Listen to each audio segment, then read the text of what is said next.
What are your best hopes from our talking together today? That is the foundational hallmark question of a solution-focused conversation with a client. It focuses the attention on the solution and the hopes and the working together between the client and the therapist or coach. I was thinking about that question in light of all of the things that have been going on in our world over the last several months. And what I kept thinking about was, what are my best hopes from our talking together? I was thinking about hopes, thinking about talking, and thinking about together. What do each of those words actually mean in terms of what we are witnessing in our global world these days? My hopes are that we can be unified in humanity, unified in understanding that we are committed to making the world a better place for one another. We're unified regardless of color, sexual orientation, gender, ethnicity, geographic location, economic status, whatever it happens to be, it actually doesn't matter. Because in the end, we're all human. We come in this world the same way, and we all leave this world the same way.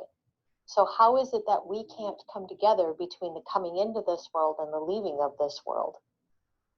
How can we talk and get some essence of hope in unity from our conversations with one another? I'm not going to get into what's right or what's wrong, what I believe, the news media, is it truthful, is it not? We all have our own opinions, and we actually have the freedom to have those opinions in most cases. And you are entitled to yours, as I am entitled to mine.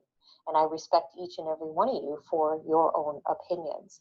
But my hope from our talking together is that we can actually come to a point in this world where we are all as one, regardless of all of these quote-unquote differences that are perceived. That's actually all they are. They are perceived differences. Differences that we have built based on our beliefs, our upbringing, our nature versus nurture, whatever you want to call it, I don't care. But that's what has given us the divisiveness. It's perceived beliefs. So instead, I invite you to stop, don't judge, don't have an opinion, don't have a belief. Step back.